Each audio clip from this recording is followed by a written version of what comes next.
Billionaire Ray Dalio has changed his tune on Bitcoin, which seems to be a common trend among billionaires and the largest institutions in the world. Bitcoin has become a part of the mainstream conversation. We're going to tell you why Ray Dalio once again is bullish on Bitcoin. But I've got a very special guest today. We've been chasing him for months. It's basically like trying to get Michael Jordan on your show.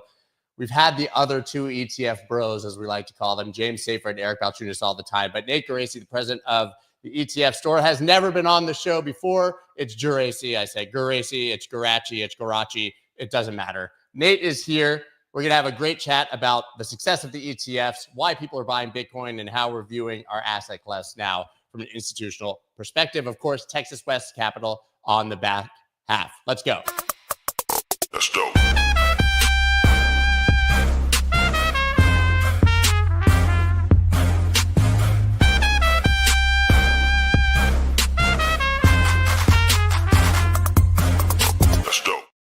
What is up, everybody? I'm Scott Melker, also known as the Wolf of Wall Street. Before we get started, please subscribe to the channel, hit that like button. I love you guys in the chat. You're a troll, Benjamin. No sound, Scott. You almost gave me a minor heart attack because obviously yesterday we had thousands of comments, no sound. We tried to launch the stream again, no sound. That was a StreamYard error. It wasn't us.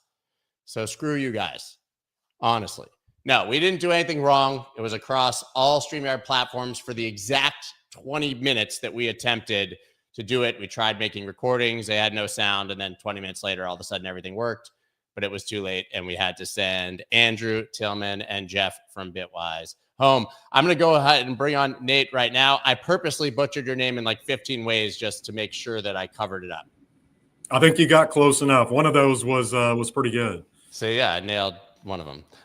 So that's my hit rate with trades. You know, if we go 1 in 10, we do pretty well. So, man, it's really a pleasure to have you on here. You offer great commentary, obviously, on X and your interviews, your podcast. Let's talk about ETFs first. Obviously, I wanted to actually start with Ethereum ETF, if you don't mind. We've got a tweet from you right here. Make that 8 straight days of inflows into iShares Ethereum ETF, over 1 billion total. Top 4 ETF launch of 2024 out of approximately 675 ETFs. We've talked about the Bitcoin ETFs, obviously, endlessly. We all know how successful they are, the most successful, arguably, in history. But everybody's been poo-pooing these ETFs as an utter failure, and here we are. Maybe it's just relative to the Bitcoin one, but top 4 of 2024 are now getting this sort of a crazy run. Yeah, I mean, look, we're at nearly $2 billion in inflows from these products that just launched at the end of July. And people have to remember that. These have only been on the market for a few months. It was a tough opening act to follow after the spot Bitcoin ETFs debuted. I think that sucked a little bit of the oxygen out of the room. And, you know, we can talk about the Bitcoin ETF specifically, but I'll tell you from an advisor's perspective or from an institutional investor's perspective, there is a long due diligence process on any asset class, whether we're talking about equity markets, bonds, we want to look into alternatives, certainly in the crypto space. And in the spot Bitcoin ETF space, there are still a lot of advisors and institutional investors in that due diligence process, and that's going to continue over the next year. So now let's talk about the spot Ethereum ETFs. They haven't even begun thinking about this yet. This isn't even on their radar. And you know, when you think about Bitcoin, I think it's much easier to distill down into a very simple topic that people can understand. You could say, hey, this is digital gold. This is a store of value. Something along those lines. Ethereum takes a little bit more work to get your head around. I think of it as a technology, but if you're not familiar with the space, you may think of it as something similar to Bitcoin, which you know is not the case. So point being, there's just a lot more education that has to happen around Ether. But I think the debut, you mentioned the iShares Ethereum ETF. Look, this is a top 3 or 4 ETF launch out of 675 ETFs year to date. That's remarkable. And it's pushing nearly 3 billion in inflow. So there's no way to characterize that as anything other than a massive success.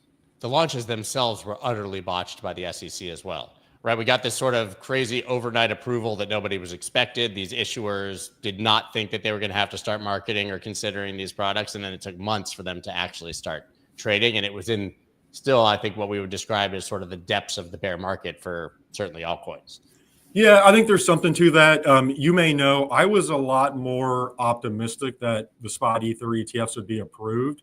I just didn't see how the SEC was going to disapprove those without facing a lawsuit. Because again, you had the situation where we had CME traded Bitcoin futures, you had CME traded Bitcoin futures ETFs, and then we had the spot Bitcoin ETFs come to market. Of course, that took a grayscale lawsuit. Well, you had the same thing on the Ether side. You had CME traded Ether futures. You had CME traded Ether futures ETFs. I didn't see how the SEC wanted to approve those, but I hear what you're saying in that it seemed like the SEC was scrambling a little bit last minute. I don't know if that was intentional. I'm not going to try to come up with a conspiracies that theory there, but I agree. It probably wasn't as organized of a launch as ETF issuers would. I mean, the Bitcoin one, the Cointucky Derby, as all of you guys kind of were referring to it as, we had anticipation for months and marketing and commercials. Ether was like, oh, cool, I guess we're going to do this too. But listen, I think this also is just cyclical with the crypto market, right? Bitcoin reaches a certain sort of psychological threshold, like 100,000, 6 or 8 months after the halving, and then the liquidity just starts to trickle down. And I think we're seeing that in the ETFs as well with this kind of renewed interest. Yeah, and I'll tell you, historically in the ETF space, you see that across all asset classes. This isn't rocket science, right? You typically see flows follow performance because everybody's human. Advisors are human, investors are human. When they see performance, they want to chase it. And so if you see the underlying asset performing well or assets performing well, typically flows will follow.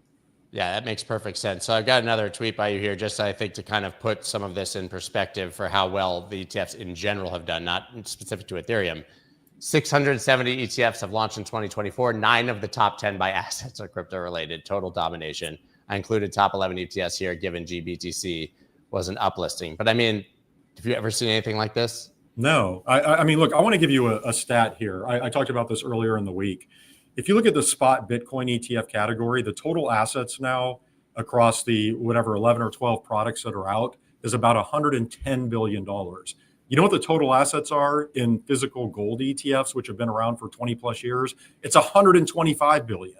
So in 11 months, you have spot Bitcoin ETFs as a category only $15 billion behind a major ETF category in physical gold ETFs that have been around for 20 years. And my expectation as we head into 2025 is that the spot Bitcoin ETF category is going to surpass physical gold ETFs. That could happen in the first part of the year if we continue the trajectory of flows that we've seen here recently. You look at something like IBIT, the iShares Bitcoin ETF, over 50 billion in assets. I think the flows year to date are something around 35 billion.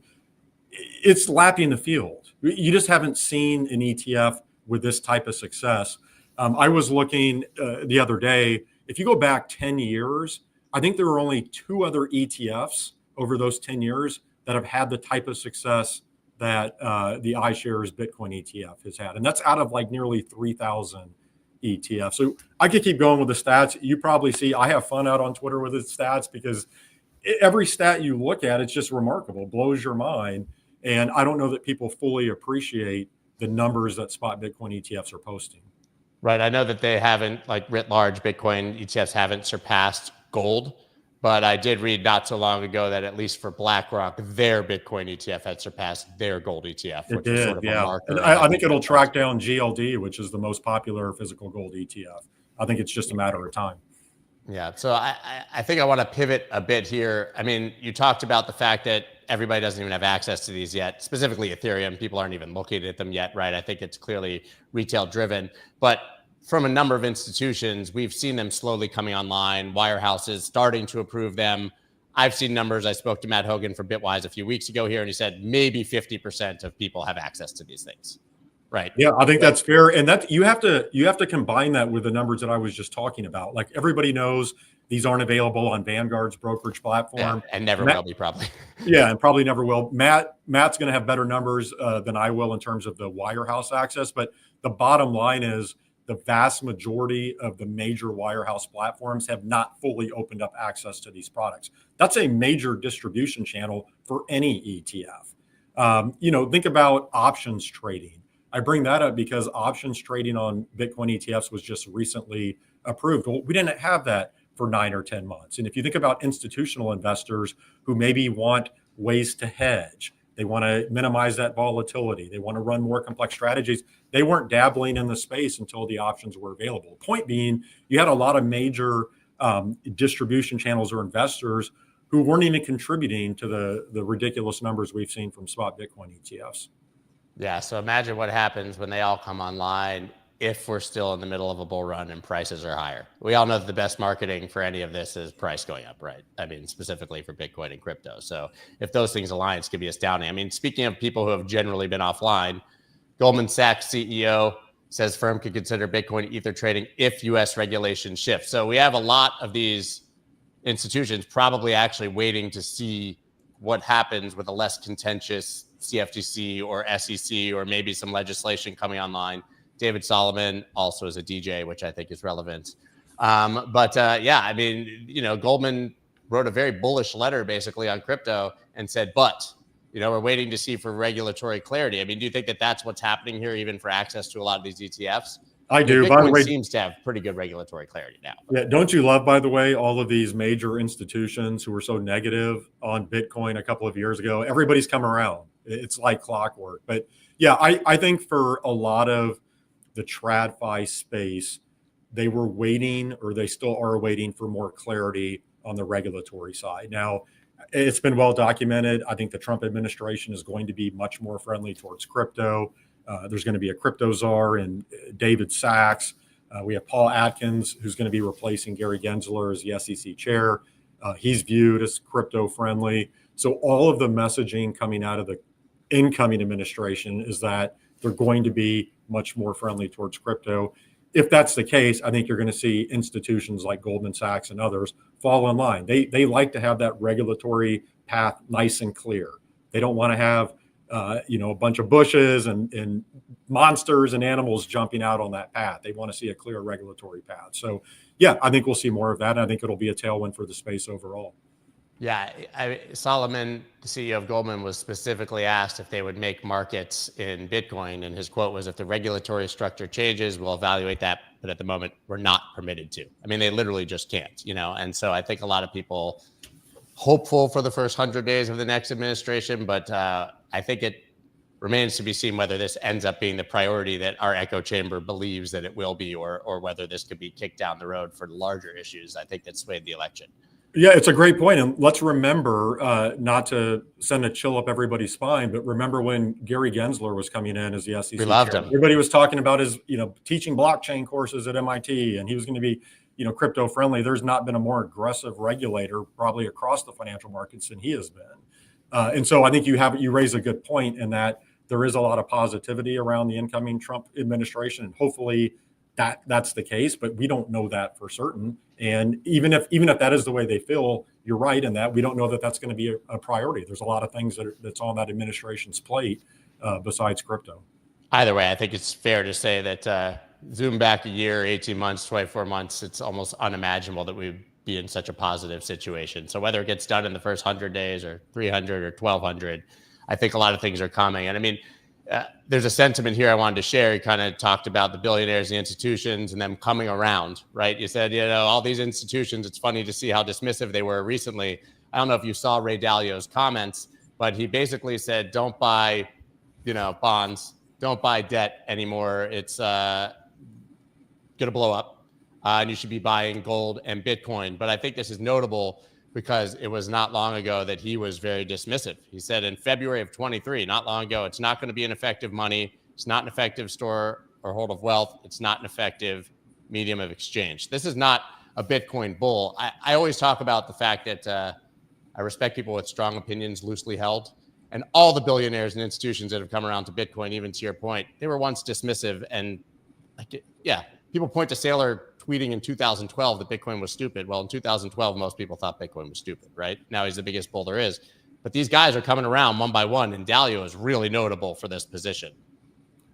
Yeah, my take on that is, and this isn't any sort of view on the future price of Bitcoin, I want to be clear on that, but don't you think it's becoming a risk not to be allocated to Bitcoin, or at least not to be paying attention to the space? And I think that's what's happening with a lot of these billionaire investors. They've, again, poo-pooed the category for so long. They dismissed it. And at some point, with what we've seen in the price action from Bitcoin, especially this year. And as we talked about, with some more regulatory clarity, with the ETFs coming online, you can't just dismiss that anymore. And once in my own personal experience, once you start traveling down that path towards educating yourself on Bitcoin, you inevitably go down the rabbit hole. That takes you down other rabbit holes around monetary policy and understanding inflation and economics. Once you get down that path, it's tough to go back. It's like once you see it, you can't unsee it. And again, that's not any sort of commentary on what's going to happen with the price of Bitcoin. But I think when you have smart people like Dalio, the light bulb goes off. It's happened to you. It's happened to me. Once that light bulb goes off, you can't turn it off. And I think for the first time in at least my life, we're really talking about the issues that Bitcoin addresses in general. And people are very wary, obviously, of inflation. They know what it is. They maybe didn't before when it didn't affect their lives. And I think that leads to more of a education in Bitcoin. It's just the right environment and breeding ground, I think, for people to better understand the asset because they're feeling the problems that it could potentially solve. I mean, pivoting to the other billionaire who obviously I mentioned before, probably the biggest Bitcoin bull in the world. Microsoft says no to MicroStrategy, Bitcoin strategy. Okay, he had his 3-minute pitch where he somehow slid in 41 slides, which I love. But and by the way, Amazon now, an activist investor is pushing for them to allocate 5%. I doubt that will happen, but still it's on the docket. But Nasdaq apparently saying yes to including MicroStrategy in the Nasdaq 100. This is huge. This is the cues, right? Microsoft is currently a top 3 holding in Nasdaq 100. MicroStrategy, Bitcoin strategy is only reason it's up for inclusion in Nasdaq 100. Around and around we go. What does it mean for MicroStrategy to now be included in the Nasdaq top 100? Some saying it'll be further momentum here for MicroStrategy, obviously. Okay, so I have a lot of views on this. First of all, I think undoubtedly it's positive for Bitcoin overall, because the reason, as I described in that tweet, that MicroStrategy's market cap is what it is, that's ultimately comes down to its holdings in Bitcoin. And so I think that's great. It's going to generate a tremendous amount of exposure. And I also do think even though Microsoft voted down this proposal to include Bitcoin in their treasury, I think we're going to see a number of major companies in the major indices start thinking real long and hard about at least having a small allocation to Bitcoin. Going back to what we were talking about with the billionaires, there's some risk to not being allocated there. Now, in terms of Saylor, when I say I have mixed views, I want to be clear. I think Michael Saylor has been a tremendous spokesperson for Bitcoin. We all give the caveat, by the way. It's the same with every single one of us. We love Michael Saylor. Well, no, I think he's done a great. No, I do. I mean, listen, I literally I got the invitation to his New Year's Eve party yesterday. We're friendly, but I have my concerns. Yeah, and look, I just want to be clear. He has generated a lot of awareness, and he's helped educate around Bitcoin. That's amazing. But MicroStrategy, the stock itself, and again, this is not investment advice. I have to state that because I'm an SEC registered advisor. It just doesn't make a ton of sense to me because you're paying a significant premium to basically own Bitcoin. And I get the Bitcoin yield. People are going to start blowing me up on Twitter. I understand how the Bitcoin yield works, but from my perspective, that's essentially new investors who are overpaying to subsidize that Bitcoin yield for existing investors. And that works just fine as long as you have new investors willing to pay a premium, whatever it is now, 3x, 4x, and the price of Bitcoin continues to go up. So the point here is I'm going to say I have 3 thoughts. 2 are positive, 1 is negative. The 2 positives are that I think what MicroStrategy is doing in terms of owning Bitcoin and treasury, I think we're going to see a lot of other major companies do the same. I also think Saylor has been a tremendous advocate and educator around Bitcoin. On the other hand, I'm not so sure MicroStrategy makes a ton of sense to me in terms of the business model per se itself. And I do worry that new investors coming in, could be left holding the bag. Yeah, and he has really, really, really ramped up the Bitcoin buying. Some of the stats we look at it are pretty astounding. I think we have 4 Mondays in a row with multiple billion-dollar purchases of Bitcoin, right? I mean, and these are obviously at higher prices, which I don't fault him for. He said he's always going to buy, raising $42 billion as of October to buy more Bitcoin. This is pretty astounding. The firm has quickly accelerated its Bitcoin purchases. While it took almost a year to amass its first 100,000 tokens, it only took 2 weeks to go from 300,000 tokens to 400,000 tokens. With its large stash of Bitcoin, its holdings are worth more than NVIDIA Corp's cash holdings and all but 6 of the non-financial companies listed on the S&P 500 index. Obviously, the fear here that people keep expressing is what happens if Bitcoin price goes down tremendously. Listen, I don't think MicroStrategy ends up insolvent under any and I'm not so I don't think that at all. I don't think that matters, but I think to your point, it's a risk for the stockholders. Yeah, for sure. And that's all I'm saying is for new holders coming in at the premium they're paying. I personally would prefer just to buy Bitcoin direct. One thing I want to comment on when you were talking about the amount of Bitcoin MicroStrategy is purchasing, think about this. Just take a step back. We know the demand that the spot Bitcoin ETFs are driving, right? We know the amount of the amount of Bitcoin that they're buying, and you combine that with what MicroStrategy is buying. Now do the math on how many new Bitcoin are mined each day, and it's not even close. Again, not any sort of commentary on price. People can draw their own conclusions, but if you look at those numbers, it's astounding. Yeah, I agree. Listen, we, as somebody was saying yesterday on the show that nobody could hear, before we realized nobody could hear, Tillman was saying, we've had a lot of Bitcoin kind of Jesus characters. Most of them don't end well. I love Saylor. I think it will end well. I think he'll be viewed as like the Warren Buffett of our generation. But like, trees don't grow all the way to the sky, as they say, So at some point there has to be a cap, and I think there will be a correction, and people just need to be very careful. But I can tell you that nobody seems to be afraid to start following the MicroStrategy strategy. No pun intended here, at least in the crypto world. Mara Holdings among followers of MicroStrategy's playbook. So we saw Marathon raise, now their second raise of convertible debt to do the exact same thing that Michael Saylor is doing. Now we've seen Core Scientific, these are all miners, and Riot Platforms do billion-ish, $600 million to $1 billion raises. I don't know how many people can do this or how much demand there will be for these notes, but a lot of people are buying these notes. Like, yeah, this for sure. Is how a lot of hedge funds are trading. Beyond even buying MicroStrategy stock, by the way, the notes themselves have become very popular. No question.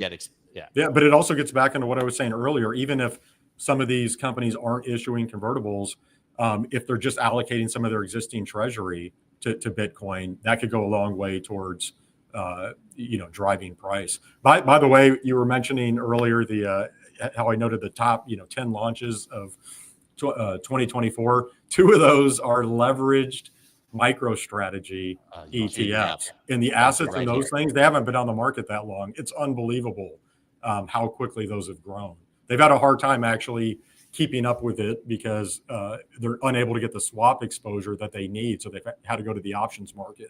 Well, people might not remember actually when the Bitcoin futures ETFs launched, which of course marked a significant market top, but there was so much demand for those. It was $1 billion in the first day to the first one that they weren't able to buy enough futures contracts to actually fill the orders and had to go out to 2 and 3 and 4 months instead of a month, and made those products really unattractive because they weren't tracking the underlying spot at all. That's right. Yeah, with the position limits that they had. Yeah. And so it really is a risk, but you have here, these are not his words, but we estimate the probability of the leveraged MicroStrategy ETFs going bust in the next year at between 20 to 50%. It's a pretty wide margin, but what makes these things get completely wrecked? And this is not MicroStrategy, and these are the ETFs that are leveraged. So trading leverage on a highly leveraged, effectively asset already.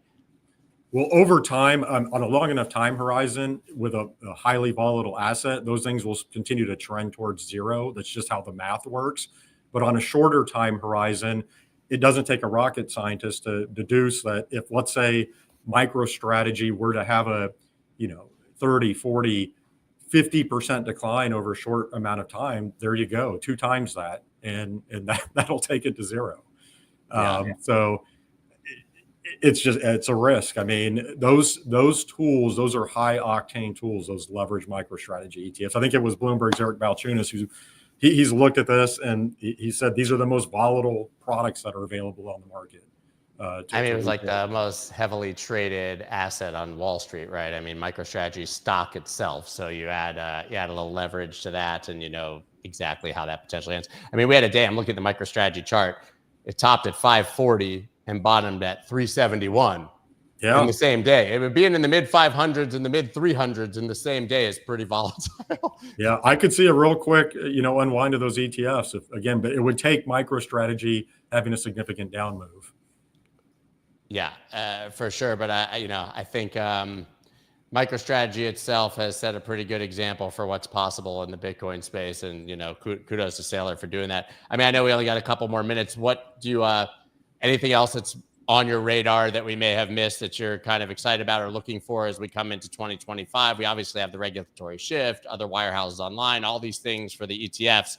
But do you think we also now maybe see XRP or Solana or meme coin ETFs? I have no idea what's coming. That's exactly where I was going to go. I think that's what I'm most keeping an eye on as we head into the new year. There are filings currently out there for Solana, Litecoin, HBAR, XRP. There's also a couple of filings. One's from Grayscale, one's from Bitwise for crypto index-based ETFs. Scott, I think the hope is that the Trump administration and Congress, they come in, they move quickly to designate which crypto assets are securities and which are non-securities. I think if that happens, then the path becomes much clearer towards these additional ETFs being approved. Now, even then, even if we have, say, a pro-crypto SEC, they're not just going to rubber stamp these ETFs, in my opinion. They're still going to want comfortability that the underlying spot market isn't being manipulated. They're going to potentially want surveillance sharing agreements in place with exchanges like Coinbase. They're going to want all the proper disclosures. So I don't think the SEC is going to start rubber stamping everything, but I do think if we can get fairly quick clarity on which crypto assets are securities and which aren't, that's really going to help the prospects for additional spot crypto ETFs come to market. I think as we sit here today, I'm pretty optimistic that we could see approval of, say, a Solana ETF by the end of 2025. I think that we can get there. We're not, and people say, well, we don't have futures. I talked about that earlier. The futures market is not required. That's just something that the current SEC wanted in place and that they leaned on, but that's not a requirement for spot ETFs to come to market. So that's really what I'm watching. I think it'll be fascinating to see what happens there. The Grayscale and Bitwise index-based ETFs, they could take a little bit of a different path to market because they primarily hold Bitcoin and Ethereum, which obviously the SEC is comfortable owning in an ETF wrapper. I'm wondering if they're trying to, that other 10%, they're trying to say this is like illiquid investments, and they're using that to sort of end around getting these ETFs to market. So it'll be fascinating to watch. But yeah, I think it's really additional ETFs coming to market that'll be interesting. 2025 is going to be wild. Nate, thanks so much, man. It's a pleasure to finally have you on. Love to have you again. Everybody, you can follow him on X, of course. It's his name, easy, spelled right below it. It's down in the description. Really a pleasure to have you. We will speak soon. Hey, thank you. Awesome, man. Thank you so much. Yep. Take care. All right, guys, as you can see above, if you're looking at the thing, Wolf of All Street times Aptos. I told you guys a week ago that I finally found a sponsor that was acceptable to me, that I think is reputable enough to discuss with you on the show. I've had Mo Shake on a million times. We talked on the street. Aptos sponsored all of my amazing content that we did in Singapore in person because somebody had to help us be able to do that. Well, they're officially our sponsor, and you'll be talking about them a lot. I just pulled up as we were talking here some news.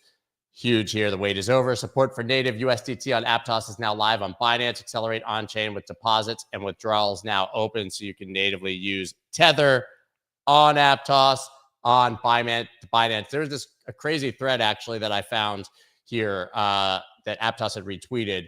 It's about all the amazing things that happened for them in November. I can just give you the quick summary because the chain is booming and I really think is going to be one of the winners in the future. Significant growth in daily active accounts. November 2024 saw a 24% increase in average daily active accounts, exceeding 740,000. Monthly active accounts increase was 3% rise to 8.27 million, and surge in new account creation. November recorded a peak of 263,000 new accounts created in a single day, with an average of 166,000 daily, totaling 4.97 million new accounts for the month. I think it's fair to say that Aptos is absolutely booming. I can't wait to get Avery and Mo on the show to discuss this, as we've done many times before. Absolutely awesome. There's no affiliate link, no nothing you got to do here. I just want to point out how incredible they're doing and give them the shine that they deserve. Speaking of people who deserve shine, Christopher Inks of Texas West Capital. What's up, man? How are you? What's going on, man? You enjoying the price action? Yeah, I love it. Yeah, man. Bitcoin, everybody kind of freaking out there. We had that 11% move down and back up, and then I don't know. I see some people, got all freaked out about this little candle right here, and I guess quick movement in a short amount of time. I don't know. I'm at this point where, we're at 100,000. Nothing's really happening here that hasn't happened before the entire life cycle of Bitcoin, right? So we get these shakeouts and we get these quick moves over a little bit of a percentage movement, but at the end of the day, it's really not, a big move. Now, yeah, it's going to be a bigger dollar move now. You're maybe going to see bigger liquidations because, we're talking about higher numbers here, but at the end of the day, it's the same old rinse and repeat. Yeah, so, absolutely. So yeah, it's like I joke, but it's like, how can you be panicking when Bitcoin's like 94? Okay, now we're at 98.8. We're almost back to 99, but like 94,000, the bull market's over. Like, zoom out 2 months, man. Well, like it was just recently. Wet dream. It's like those memes where it's like 94,000 on the way up, and it's like a picture of like this Giga Chad, like Arnold Schwarzenegger, and then it's like 94,000 on the way down, and it's Smeagol from Lord of the Rings. It's like the same price a month later. Man, I really thought you would go with the Pee Wee Herman on that, but Pee Wee Herman. Yeah, I'm just saying, man. But yeah, no. Again, we're just kind of a little bit sideways here around that 100,000 area. There's absolutely nothing going on that tells me, oh my God, we've got to be freaked out. It's the end of the world kind of thing. This is the daily. You can see the stochastic RSI down here is resetting back into oversold. RSI remains bullish above neutral, curled up, threatening to cross bullishly. Let me remind people one more time, guys. Listen. When your RSI, for instance, goes into overbought, it doesn't mean, oh my God, I need to sell. What it means is you've got a strong bullish trend. And it will pull back down out of that at some point, but it can stay overbought for a while. Same thing with oversold. But when you're using something like the RSI there, and you're sitting above neutral in that bullish area, and you're curled up and you're threatening to cross above the SMA, I mean, that's all bullishness setting up there. What I love about the chart here on the days are these two candles right here. So you had the drop here that freaked everybody out with that big spike of volume, and then you had an even larger volume the next day, and much smaller candle, tiny little candle spread body there. I mean, that's telling you that demand is there, and demand is finding the support, the same area here all the way across as the same resistance previously. So I mean, it's hard to imagine price does anything else but go higher. And if it does, well, hey, based on the height here of this overall kind of thing, because I've got this as a WXY, I've got 3 waves down, 3 waves up. And if you zoom in here, you can kind of see 3 waves back down. So it just gives us a specific type of correction here. So the height of this gives us a pattern target of 113,237. And if this is actually a 1 and a 2, which it appears to be, then 5 waves up get us minimum up here at 115,965, just based off this local area here. So again, is that the end of the thing? No, I don't think so. I don't believe so. I think we've still got, as I've talked about here, quite a bit further to go. But locally here, those are the next kind of target areas I'm looking at. So perfect. Feeling pretty good about that. As far as alts go, again, we had that drop and alts dropped as well. And everybody freaked out, but they're looking pretty decent. We're getting kind of this same, count aside, we're getting the same kind of 3-wave move down into, again, the daily pivot. And that's looking pretty good. So we've got this accumulation range here. We've got the breakout. We get this, jump across the creek, this back up the edge of the creek, what we call it in Wyckoff. And so looking for this to rally on up here, and as a 1 and a 2, that gives us a minimum 3 up here at 0.06478. So that's up there around, what is that? 2.25. So 225% rally off there from where we're at. Pretty good move. You can see that again, RSI remaining above neutral here, the bullish side of neutral, stochastic RSI resetting and oversold. I mean, it's just about the perfect setup. So we want to see this hold its support and rally up, and starts looking good. That's GST. MSOL, USD here. Same kind of idea, but this one's got, an ABC and then an ABC. So it's WXY correction here. Looks pretty bull flaggy. Yeah, exactly. Pulls right back to the daily pivot support here.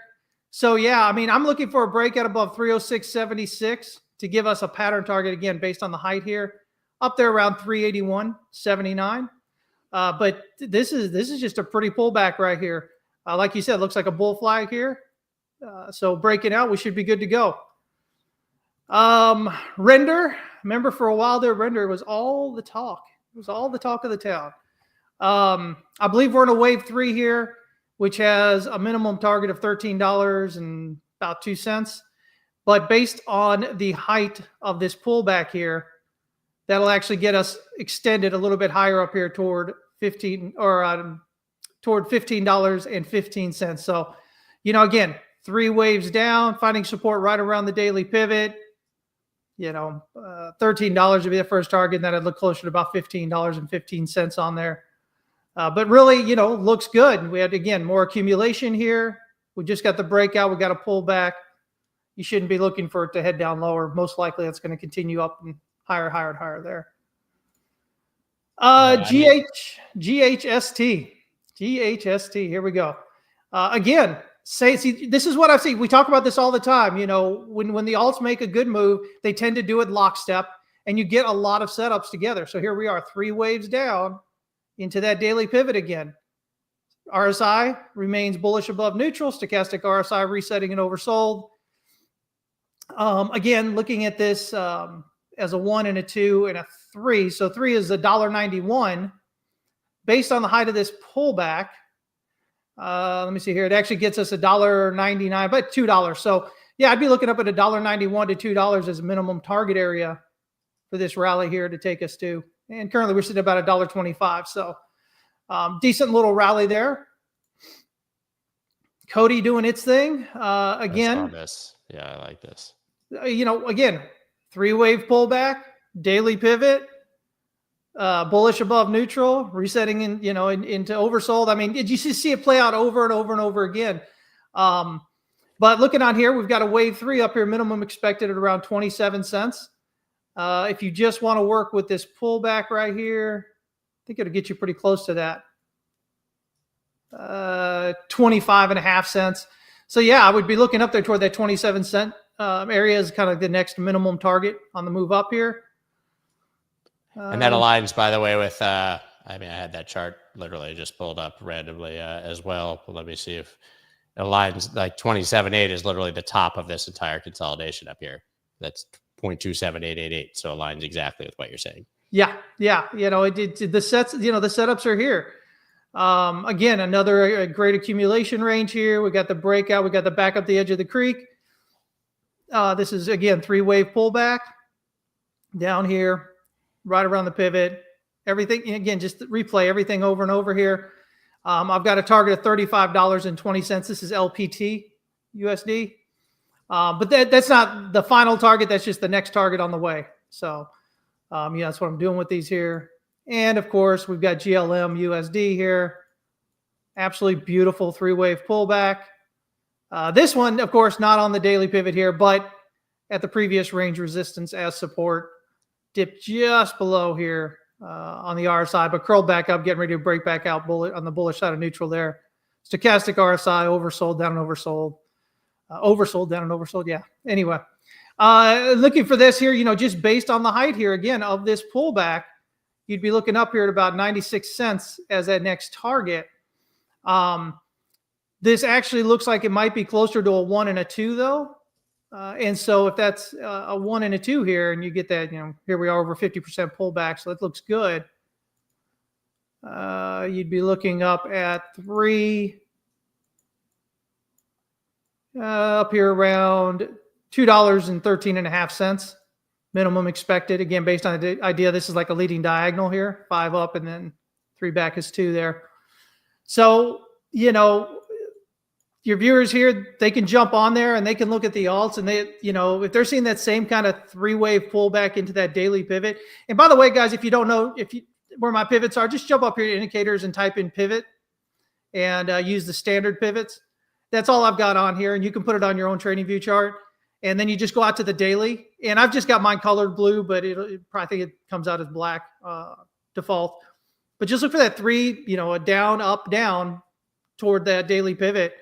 And, you're looking for probably a good rally coming up off that. So, yeah, that's just some of them there. So beautiful. So I think generally you're not scared to trade alts right now. No, not at all. Not at all. The time to be scared was prior to the summer. And then I've been on here with you, and we've been talking about how alts were setting up and bottoming in.